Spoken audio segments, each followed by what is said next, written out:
Product ની કમાલ છે, શાનદાર. દાદાને જોતા મને લાગે લગભગ આપણે મીટિંગ થઈ ગઈ.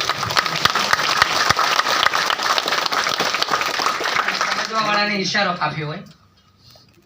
અને આ દાદાની ઉંમર, એનો જુસ્સો, એનું જનૂન, એમની સરળતા, એમની નિખાલસતા, આ બધું જોતા આપણને લાગે કે સંપૂર્ણ પેકેજ ઓફ RCM. દાદાને જે ઓળખતા હોય એમને ખબર હશે, બાકી દાદા પાસે આજ કોઈ કમી નથી. હું એમને પર્સનલી ઓળખું છું. તે આજની તારીખે પૈસા માટે RCM કરતા પણ નથી. બહુ બધું છે, પણ બધુંય બાય RCM. બધુંય છે, પણ બધુંય કોનાથી છે? RCM થી છે. તો એવા અમારા યુવાન બાલુ દાદા માટે એકવાર જોરદાર સૌભાગ્યશાળી માનું કે આજ બાલુ દાદાએ મને ઇન્વાઇટ કર્યો. દાદા, અમારે તો ઓલરેડી તમારી પાસેથી બધું શીખવાનું છે. તમે જે મારા માટે માનવાચક કંઈ શબ્દો વાપર્યા એ રિયલ તમારી મહાનતા છે. બાકી તો અમે તમારા છોકરાના છોકરા બરાબર છીએ હજુ. તો બહુ બધું શીખવા જેવું આ માણસ છે. અને જ્યારે પણ મોકો મળે ત્યારે હું તો એમની સાથે ફોટો લેવો ને પણ એક લાવો છું. ખાસ જ્યારે મોકો મળે ત્યારે ક્યારેક લઈ લેજો. ચલો, આપણી પાસે સમય લગભગ 1.25 કલાકનો છે, બરાબર? હા, અહીંયા કંઈક તમે બાંધી ગયો, પેલા બાંધી દે. બોલો, સમય સાથે એટલે આપણે લિમિટમાં થોડી વાત કરશું. હા, એને વિરામ આપી દેશું. આનંદથી જ આપણે 1 કલાક ગાળવાની છે. બહુ બર્ડન માની બેસતા. આખા દિવસનો ભાર હોય કે નહીં કામનો, ત્યાં ખાલી કરી નાખજો. ચલો, આપણે બધા મળ્યા છીએ RCM પરિવારથી. તો કેટલા ભાઈઓ છે આપણી વચ્ચે જે ઓલરેડી RCM સિસ્ટમ સાથે સંલગ્ન છે, જોડાયેલા છે, ID કરાવેલું છે, ખાતું પાડેલું છે, ભાગીદાર બનેલા છે, જે કઈ તમે માનતા હોઈએ. ઓ જાજો વર્ક છે. એકવાર એના માટે દિલ ખોલીને ચાલે.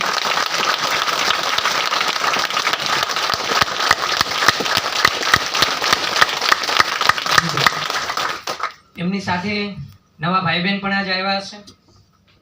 પહેલી વાર RCM સિસ્ટમને સમજવા, યા તો મને સાંભળવા, યા તો ગાવાની વોલને જોવા.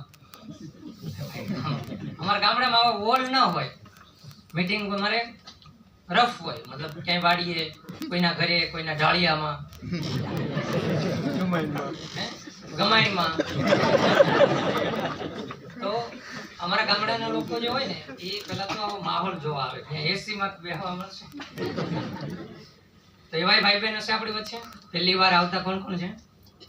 હા, તો નવા સાથી પહેલી વાર આવતા હોય. તો મને થોડી વાત કરવાની ખબર પડે. કરો, હાથ ઉપર કરો જે ભાઈ બહેન હોય. એકવાર આ મહેમાનો માટે દિલ ખોલીને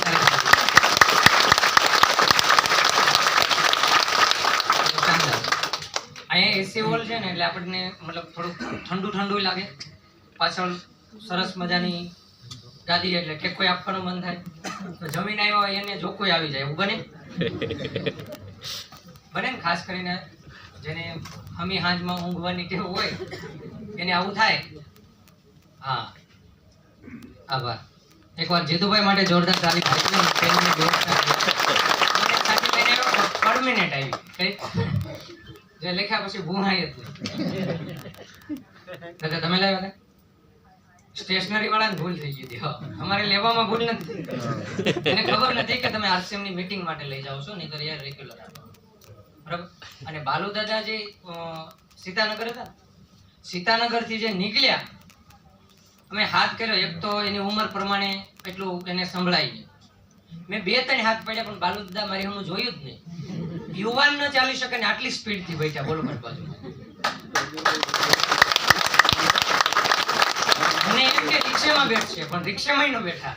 60 ગાયત્રી સુધી હાલીને આવ્યા. પૂછો. હાજી વાત છે દાદા? અડધી. હા, મેં કીધું પકડાય તો પકડી લો બાલુ દાદા ને અહીંયા, પણ મને ન માને. રમાડી ગયા. તો ચલો, આપણે થોડો પરિચય કરી લીધો. નવા ભાઈ બહેન, જૂના ભાઈ બહેન જે પણ છે, આપણે બધાય ભારતવાસી છીએ, બરાબર? ભાઈ બહેન. ચલો, હવે હું મારો થોડો પરિચય આપું. હું મારું નામ રાઘવ વંસિયા, હું ઊંચા કોટડાથી આવું છું. ઊંચા કોરડાથી તો બધા પરિચયમાં હશો જ. કોણ કોણ આવી ગયું? 90%. શાનદાર. આ બધા ભાઈઓ ભાઈ બહેનો મતલબ ઊંચા કોરડા આવી ગયા? હા, એવું? વાહ, એક તો અમારે જાણીતા નીકળ્યા છો. ઊંચા કોરડા જામુન ધામ છે, તો લોકો દૂર દૂરથી ત્યાં ફરવા માટે આવે છે. અને એ દરિયાની ચોપાટી, દરિયાનો અવાજ, એ ઊંચી ભેખ અને એની ઉપર માતાનું મંદિર અને આવું રળિયામણું મારું ગામ, એટલે તમે અવારનવાર કોઈ ફરવાના મૂડમાં, કોઈ દર્શનના બાને તમે આવ્યા હશો. તમે જે ઊંચા કોટડા આવો છો અને જે દરિયો છે એ દરિયા કિનારા ઉપર તમને બધાને ખબર હશે કે કંઈક મારી જેવા યુવાનો ફોટોગ્રાફીનું કામ કરતા હોય અને ફોટો પાડવાનું કન્વેજ કરતા હોય આપણને કે ચલો તમને ઘોડી પર બેસાડી દઈએ, આ બાજુ ગોઠવાવ તો માતાજી મૂકી દઈએ, આ બાજુ રહ્યો તો દરિયો ગોઠવી દઈએ, આવી રીતે કન્વેજ કરતા હોય. આજથી 6 વર્ષ પહેલા હું પણ એમાંનો એક ફોટોગ્રાફી છું. મેં પણ દરિયે ફોટોગ્રાફીનું કામ કરેલું છે. RCM પહેલા હું ફોટોગ્રાફીના વ્યવસાય સાથે હતો અને મને ખ્યાલ છે બાલુ દાદા કે 20 રૂપિયાના ફોટા માટે માણસને કન્વેજ કરવો કેટલો અઘરો છે. અને તમે તમારા કેમેરામાં ફોટો પાડવા માટે કન્વેજ કરો ને તો એ શું કરે, આ કેમેરા કરતા મોંઘો 2 ગણો 3 ગણો એના ગીજામાંથી મોબાઈલ કાઢે, એટલે આપણી મહેનત બધી પાણીમાં, બધી મહેનત પાણીમાં. તો આવી એકદમ સામાન્ય જિંદગી ચલાવવા માટે જેને કરવું પડતું કામ, એ કામ મારી પાસે હતું, જેમાં કોઈ ફ્યુચર નહોતું, કોઈ ભવિષ્ય નહોતું, પણ પરિવાર એકદમ સામાન્ય હતો. દૂર દૂર બારગામ જઈ અને કપાસ વીણવાની મજૂરી કામ સાથે સંકળાયેલો પરિવાર. બહેનો 4 મોટી, એને સાસરીએ મોકલતા લગભગ પરિવાર કરજામાં હતો. હવે આ પરિવાર કરીને કેટલુંક લાંબુ એમના યુવાન દીકરાઓ માટે કરી શકે?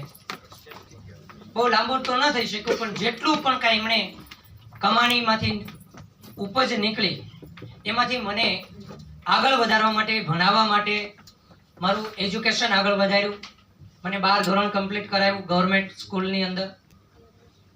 મેં PTC કર્યું અમરેલી જિલ્લામાં અને સાથે BA પણ કર્યું. આટલું બધું ભણ્યા પછી કોમ્પિટિટિવ એક્ઝામોની મેં તૈયારી બહુ કરી. મારી પાસે આજની તારીખે 69 રિઝ્યુમ પડ્યા છે, જેને આપણે સ્પર્ધાત્મક પરીક્ષાની તૈયારી કહીએ.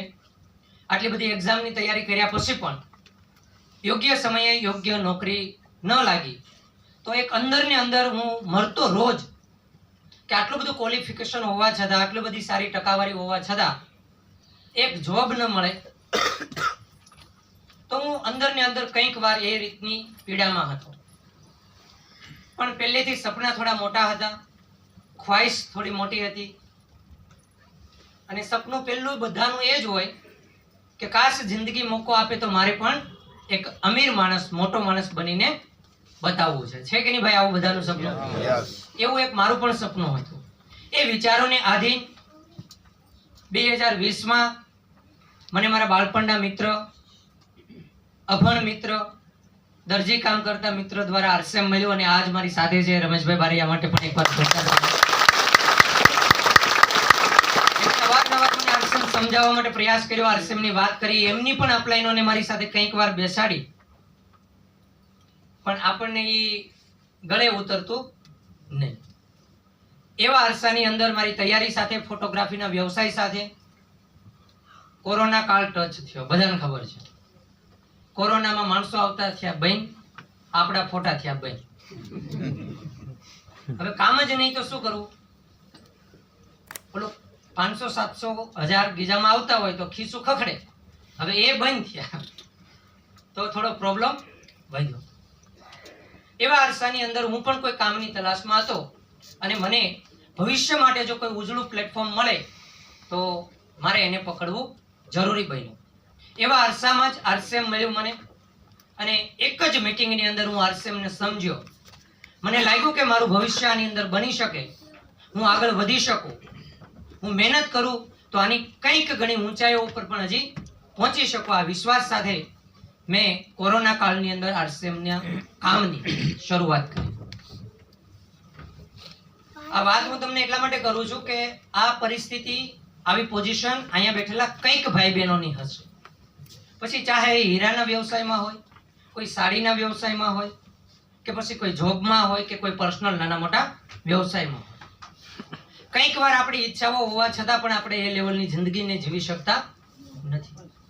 બાળકોને જેવું એજ્યુકેશન આપવું છે એવું આપી શકતા નથી. પરિવારને જેવી લાઈફસ્ટાઈલ આપવી છે આવી આપણે આપી શકતા નથી.